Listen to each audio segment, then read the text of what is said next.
ঘুমটাতে বলদ সামনের রাস্তাটা দেখে যে এইটাই আমার রাস্তা, সারাদিন ঘুরতে আর কোনো উপায় নেই, এই ঘুম হানির বলদের ঘুমটাটা ওরা দিয়ে রাখে।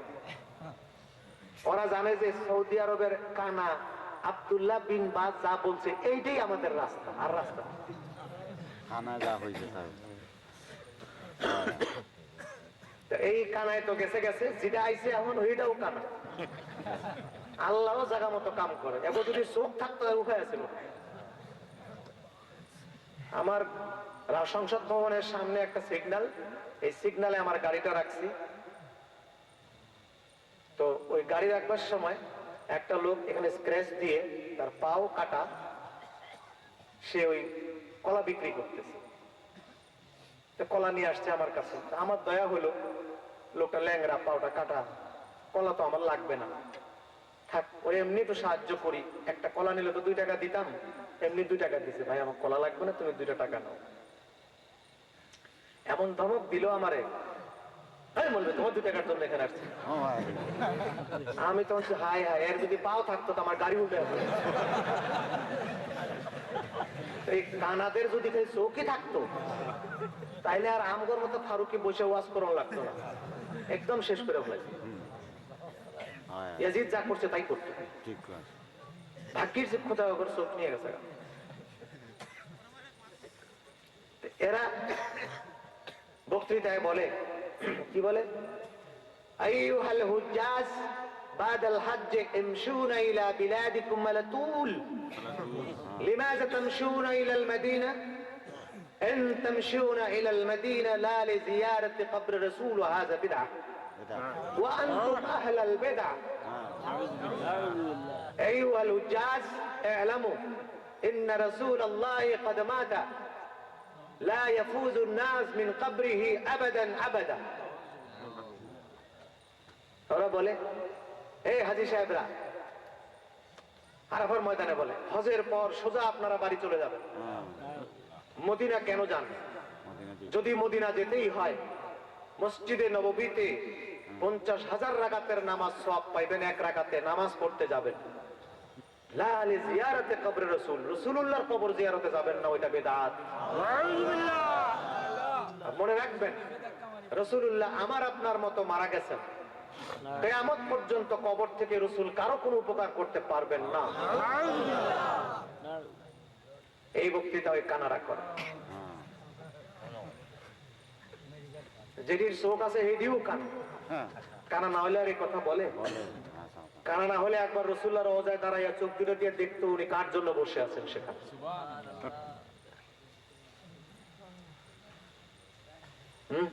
হাবাসি একজন কৃষক, কালো, কুৎসিত, অপরিষ্কার, রাসূলুল্লাহর কাছে বায়াত হয়ে মুসলমান হয়েছে। বীর আলীতে তার বাড়ি, মসজিদে নববী থেকে 16 কিলোমিটার মক্কার দিকে।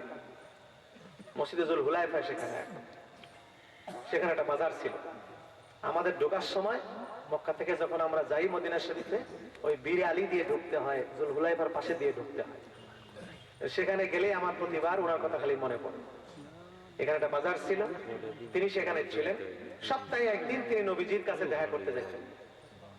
কৃষক মানুষ, দেহে ময়লা, কালো কুচকুচে, যাইয়া রাসূলুল্লাহ যদি এখানে বসা থাকতেন, উনি দূরে বসতেন, কাছে আসতেন, দূরে বসে হুজুরকে দেখে দেখে চলে যেতেন। তো ওনাকে জিজ্ঞেস করা হয়েছে, সাহাবীরা বলেছে তুমি হুজুরের কাছে যাও না?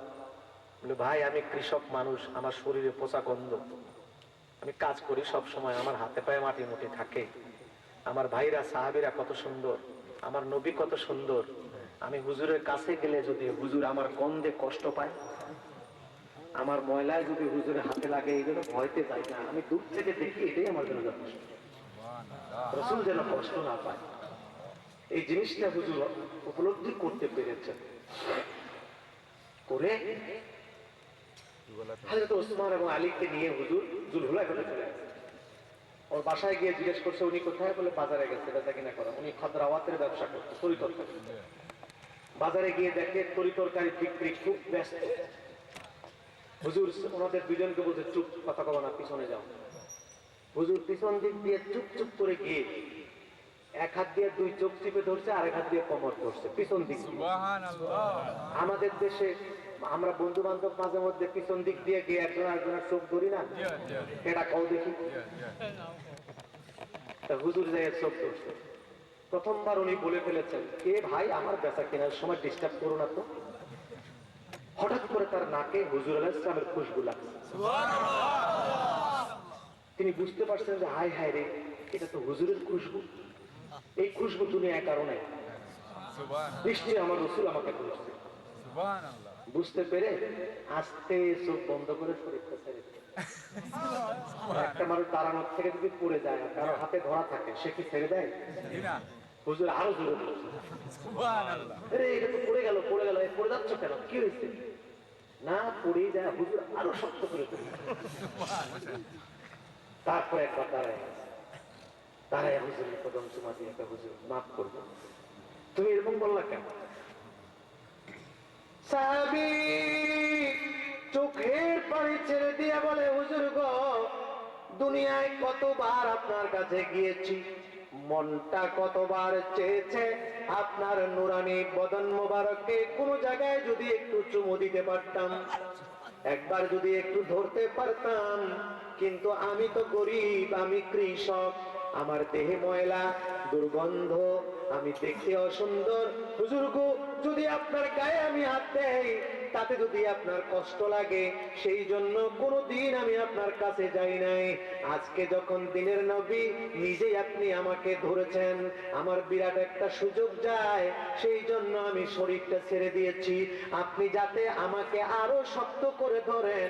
আল্লাহর নবীর কোলের মধ্যে আমার চামড়া যদি একবার লেগে যায়, কিয়ামত পর্যন্ত জাহান্নামের আগুন আমার কবরে হারাম হয়ে যাবে। হুজুর, জাহান্নামের আগুন যাতে আমার না ধরে, সেই জন্য আমি আপনার দেহের সঙ্গে আমার নবীর দরবারে গেলেন। একদিকে হযরতে আবু বকর কান্দে, একদিকে ওমর কান্দে, একদিকে আলী কান্দে, আর একদিকে হযরতে ওসমান কান্দে। মদিনায় থমথমে ভাব, আল্লাহর নবীকে দেখা যায় না। অন্যান্য সময় নবীজির ঘরের সামনে ডাক দিলে আল্লাহর নবী বের হয়ে যেতেন, আজকে তো ঘরের দরজা বন্ধ। ওই হাবাশী হযরত উমর ইবনে খাত্তাব রাদিয়াল্লাহু তাআলা আনহুর কাছে যাইয়া বিনয়ের সাথে বললেন, ভাইজান, আপনি সত্য করে বলেন তো আমার নবীজি কোথায়? হযরত ওমর চোখের পানি মুছতে মুছতে রওজা শরীফ দেখায় দিয়ে বললেন, আমার নবী ওই যে ঘুমাইতেছে, ওখানে যাও। একটা চিৎকার দিয়ে ওই লোকটি, ওই হাবাশী মাথার টুকরি ফেলে দিয়া আল্লাহর নবী রওজার উপরে উপরইয়া পড়ে রওজা শরীফের ধুলাবালি দিয়া দাড়ি সাদা করে ফেলে দিল। চিৎকার করে কান্দে আর বলে, হুজুর গো, আমি গোলাম আপনার কাছে আসবো, আপনার হাতে হাত দিয়া তওবা করব, আর আপনি আমার জন্য আল্লাহর কাছে বলবেন, আল্লাহ আমারে মাফ করে দিবেন। মনে বড় আশা নিয়ে আপনার কাছে আসছিলাম, আপনি কেন আমাকে ফাঁকি দিয়া চলে গেলেন? এখন কে আমার জন্য আল্লাহর কাছে মাফ চাবে? কানতে কানতে ওই লোকটি বেহুশের মতো হয়ে গেল। হযরতে আলী বলেন, আমি রওজা শরীফ থেকে আওয়াজ পাইলাম, আল্লাহর নবী ওই লোকটাকে বলতেছে, পাগল রে, লাকাদ গাফারাল্লাহু লাক, লাকাদ গাফারাল্লাহ, আল্লাহ তোমারে মাফ করে দিয়েছেন, আল্লাহ তোমারে মাফ করে দিয়েছেন।